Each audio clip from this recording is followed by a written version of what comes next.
बच्चों, आज आपको पढ़ाया जा रहा है class 12 math part second, NCERT syllabus है। टॉपिक है इंटीग्रल्स, जिसे हिंदी में समाकलन कहते हैं। प्रश्नावली 7.1। इसके पहले के 5 सवाल पिछले वीडियो में पढ़ाए जा चुके हैं। देखिए, निर्देश है निम्नलिखित समाकलनों को ज्ञात कीजिए। क्वेश्चन नंबर 6 है इंटीग्रेशन ऑफ 4e⁴x + 1 dx।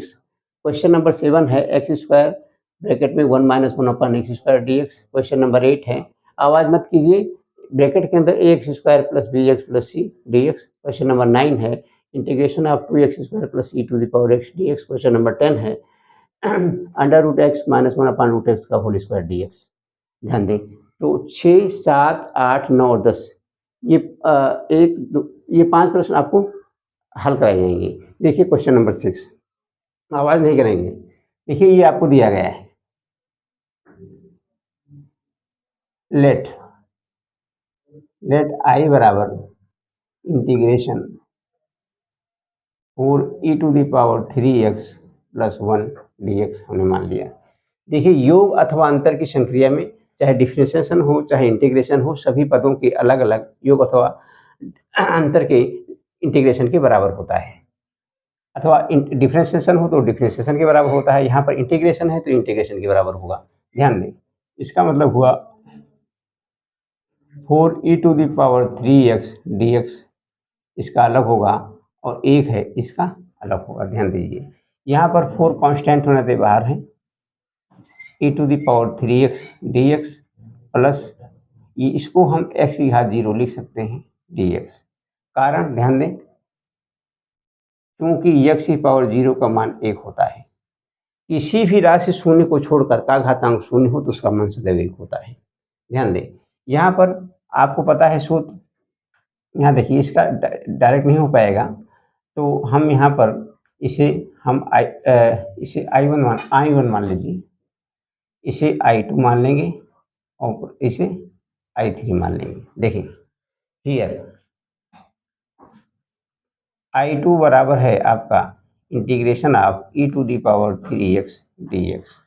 देखिए आप सूत्र जानते हैं,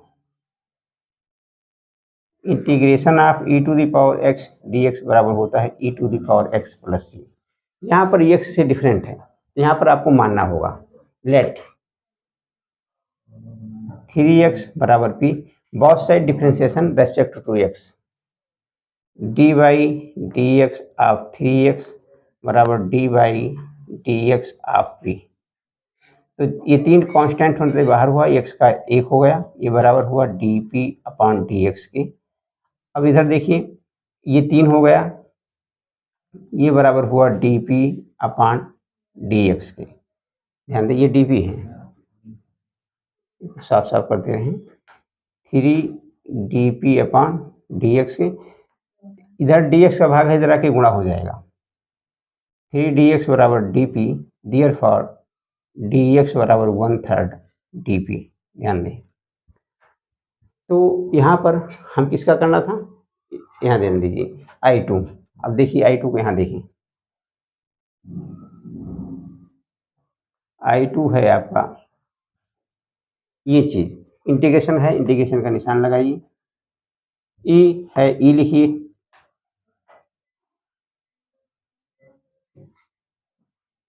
ई लिखिए इसे। 3x को ऑलरेडी हमने p माना था, p लिखिए। dx बराबर है 1/3 dp, तो 1/3 dp। यहाँ देखिए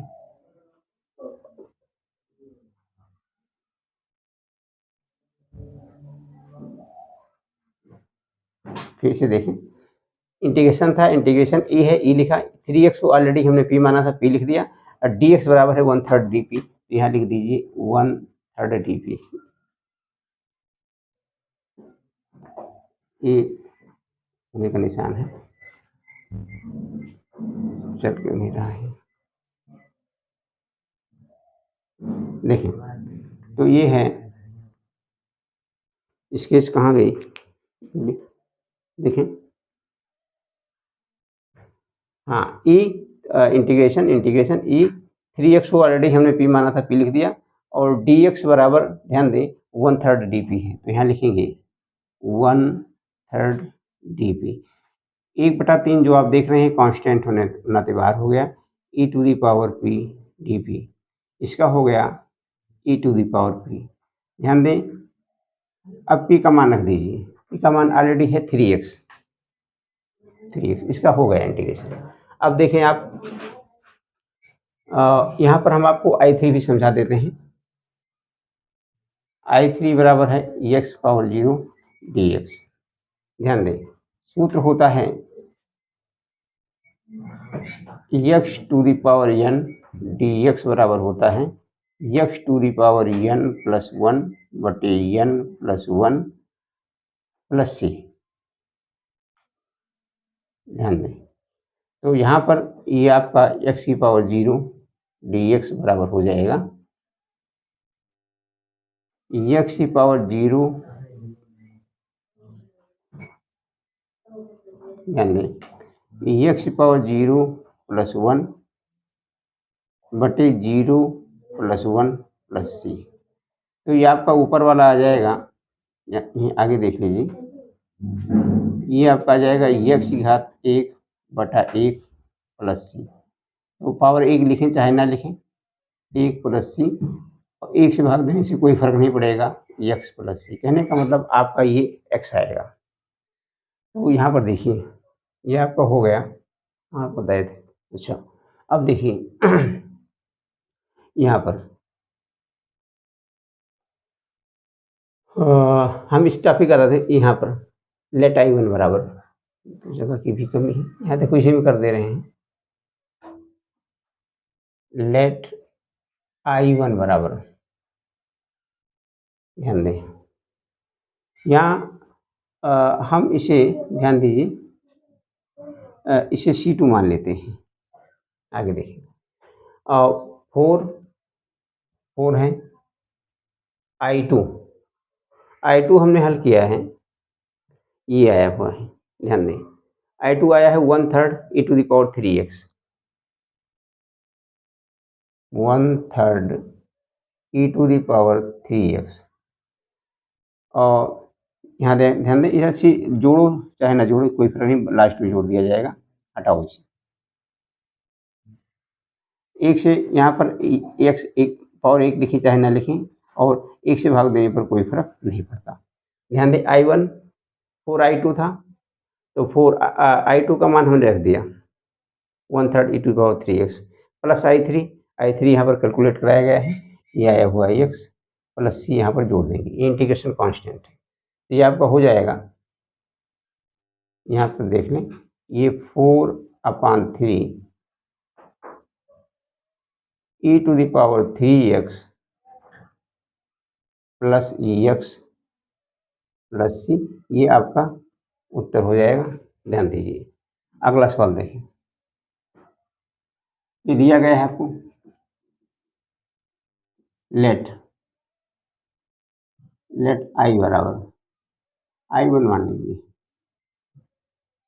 लेट I1 बराबर integration of x² 1 - 1/x² dx।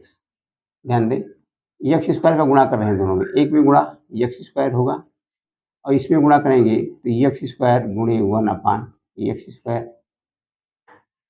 dx, इसे बटा 1 लिख सकते हैं, x² से x² कैंसिल हुआ, ये आपका आ गया x² माइनस, देखिए 1 से गुणा 1 आएगा, नीचे गुणा करेंगे 1 आएगा, 1 से 1 में भाग कोई फर्क नहीं पड़ता, ये आएगा। अब इसका इंटीग्रेशन अलग और इसका इंटीग्रेशन अलग, आपको पता है x² dx, इसे x⁻0 d लिख सकते हैं, क्योंकि x⁻0 का मान 1 होता है, आपको पहले समझाया जा चुका है। अब ये सूत्र आपको बताया गया है, यहाँ देखिए, यहाँ पर सूत्र फिर आपको हम बता देते हैं, सूत्र आप याद ध्यान दें, integration of x⁻n dx, x है, बराबर होता है x⁻n + 1 divide by n + 1 plus c, जहाँ पर c इंटीग्रेशन कांस्टेंट है। ध्यान दें, सो हम I1 मान के चले थे, I1 बराबर ये टॉपिक आया हुआ है x² dx minus x to the power 0 dx। ध्यान दें, इसके आधार पर हम इसमें एक जोड़ेंगे, 2 + 1 जो आएगा उसे भाग देंगे, 2 + 1 वही ये इसका हम यहाँ पर डायरेक्ट कर चुके हैं, हम डायरेक्ट लिख देंगे x। आगे देखिए प्लस c, तो ये बराबर हो गया x की power 3 divide by 3 minus x plus c, where c is integration constant. ये आपका हो चुका है। तो एक्स स्क्वायर का क्या हो गया, ध्यान दें, x power 3 divide by 3 minus x plus c।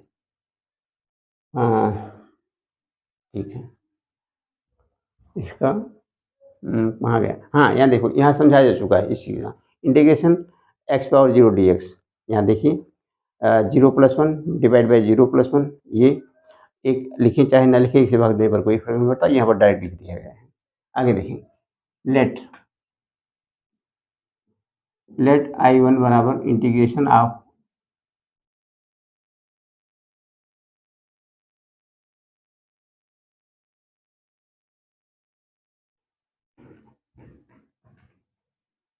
यहाँ देखिए integration of ax² plus bx plus c, इसे हम पढ़ते हैं I1 बराबर integration of ax² plus bx plus c respect to x। देखिए योग की संक्रिया है, इसमें सभी पदों का अलग अलग हो जाएगा, ax² dx plus bx dx plus c dx। ध्यान दें, अब इसमें a कांस्टेंट होने से बाहर x² का हो x² dx, b कांस्टेंट होने से बाहर x dx प्लस, यहाँ देखिए c कांस्टेंट होने से बाहर हो जाएगा, c कांस्टेंट होने बाहर और बाहर हो गया, बचा dx।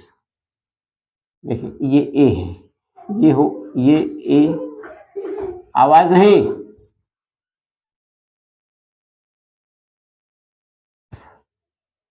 यहाँ पर dx बचा, यहाँ इधर ध्यान दें, यहाँ हम a को गुणे dx लिख सकते हैं, c बाहर हो जाएगा तो यहाँ dx बचेगा, a गुणे dx लिख सकते हैं। यहाँ ध्यान दीजिए, a x² dx plus b x dx plus c, x की घात 0 लिख सकते हैं, x की घात 0 का मान 1 होता है dx। आगे देखें, अब ये सभी अपने राइट फॉर्म में हैं, इसका हो जाएगा ax³ ये देखो बाहर है, x² का हो जाएगा x घात 3 डिवाइड बाई 3, b कांस्टेंट है, x का हो जाएगा x² divide by 2 plus c बाहर कांस्टेंट होने से बाहर है, इसका हो जाएगा x, और ये जोड़ देंगे, इंटीग्रेशन कांस्टेंट है, ये आपका हो जाएगा ax³ divide by 3 plus bx² divide by 2 plus cx plus, यहाँ पर आप c2 कर दीजिए, यहाँ पर c2 इंटीग्रेशन कांस्टेंट है, ये आपका उत्तर हो गया। अगला देखिए,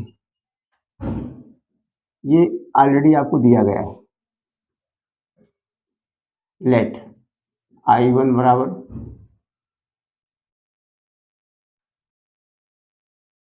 integration of 2x² plus e to the power x dx। ध्यान दें, योग की संक्रिया है, इनका इंटीग्रेशन अलग अलग होगा, 2x² dx plus integration e to the power x dx, दो कांस्टेंट होने से बाहर होगा, x² dx plus e to the power x dx। ध्यान दें, सूत्र के हिसाब से फार्मूला अप्लाई करेंगे तो ये हो जाएगा 2x, दो कांस्टेंट होने से बाहर, x² का हो जाएगा x घात 3 डिवाइड बाई 3, इसका e to the power x का e to the power x से होता है, प्लस इंटीग्रेशन कांस्टेंट है, ये आ जाएगा आपका 2x³ divide by 3 plus e to the power x plus c, where c is integration constant. आगे देखिए, लेट, ये आपको दिया गया है, लेट I1 बराबर integration of √x minus 1/√x का होल स्क्वायर dx। आवाज ना करें, इसे हम पढ़ते हैं integration of √x minus 1/√x का whole square respect to x। देखिए a माइनस बी के होल स्क्वायर से हम ब्रैकेट खोल दे रहे हैं, इसका स्क्वायर करेंगे रूट हट जाएगा, प्लस इसका स्क्वायर करेंगे रूट हट जाएगा, माइनस दोनों का गुणा और दूना, 2 गुणे रूट एक्स गुणे 1/√x और यहाँ पर लग जाएगा dx। देखिए इसे बटा 1 लिख सकते हैं, रूट एक्स से रूट एक्स आपको कैंसिल हुआ, ये आएगा x प्लस 1/x, ध्यान देते रहें, x प्लस 1/x। यहाँ देखिए ऊपर वाले का गुणा ऊपर वाले में, नीचे वाले का नीचे वाले में, ऊपर 2 आएगा नीचे 1 आएगा, 1 से भाग देने पर कोई फर्क नहीं पड़ता, dx। देखिए हमने आपको बताया है योग अथवा अंतर की संक्रिया में चाहे डिफरेंशिएशन हो या फिर इंटीग्रेशन हो, सभी पदों के अलग अलग योग अथवा अंतर के डिफरेंशिएशन अथवा इंटीग्रेशन के बराबर होता है। यहाँ पर इंटीग्रेशन की ऑपरेशन है तो इंटीग्रेशन होगा सबका अलग अलग, x dx plus integration of 1/x dx minus integration of 2 dx। ध्यान दें, x dx plus integration 1/x dx। यहाँ देखें हम 2 को बाहर लिख रहे हैं तो यहाँ पर 1 का गुणा मान सकते हैं, तो 1 होगा, 1 dx लिख दीजिए, चलो कोई बात नहीं। ये आपका होगा x dx plus integration 1/x dx minus 2। इसको हम लिख सकते x घात 0 का मान 1 होता है। किसी भी राशि शून्य को छोड़कर का घातांक शून्य हो तो उसका मान सदैव 1 होता है। देखिए चूंकि आपको सूत्र एक और बता दें, एक सूत्र होता है इंटीग्रेशन ऑफ 1/x dx बराबर होता है log x base to e plus c। देखिए बच्चों अब हमारी लॉग लिखने की आदत है लेकिन सही ढंग से लिख दे रहे हैं, log x base to e plus c। So I1 बराबर ध्यान दें ये चीज आई हुई थी, हम लिख रहे हैं x dx plus integration of 1/x dx minus 2 x⁻0 dx। ये था सेम लिख दिया हमने, integration of x dx plus 1 integration of 1/x dx minus 2 integration of x⁻0 dx। ध्यान दें सूत्र के हिसाब से ये हो जाएगा x²/2, ये हो जाएगा log फिर लिखने की आदत है, ध्यान दें हाँ ये log मान लीजिएगा आप लोग, log x बेस e माना जाता है माइनस 2, इसका हो जाएगा x प्लस c। यहाँ पर c जो है जो देख रहे हैं ना आप इंटीग्रेशन कांस्टेंट है, नोट कर लीजिए, यहाँ 1 मिनट रुक जाइए, ये आपका उत्तर है। ध्यान दें कुछ सूत्र हम आपको बार बार यहाँ फिर समझा दे रहे हैं, जगह खाली है देख लें। जिन सूत्रों का प्रयोग किया गया है वो है इंटीग्रेशन ऑफ x⁻n dx बराबर x⁻n plus 1 divide by n plus 1 plus c, where c is integration constant। c is integration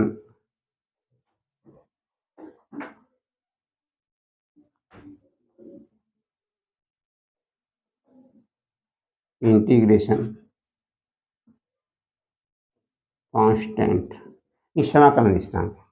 जब हम डेफिनेट इंटीग्रेशन करते हैं यहाँ पर लिमिट लग जाती है तो c हट जाता है। और दूसरी चीज जिस सूत्र का प्रयोग किया गया है वो ऑलरेडी आपका है, जहाँ तक ध्यान आ रहा है 1/x dx, ये बराबर होता है log x base to e plus c। और हाँ एक सूत्र और प्रयोग किया गया है, एक तो ये हो गया आपका, यहाँ देखिए एक सूत्र और प्रयोग किया गया है e⁻x dx, ये बराबर होता है e⁻x प्लस c। तो ध्यान दीजिए इन 5 सवालों में जिन सूत्रों का हमने प्रयोग किया है लगभग सभी सूत्रों को वहाँ पर और यहाँ पर अलग से भी लिख दिया गया है, नोट कर लीजिए बच्चों। धन्यवाद।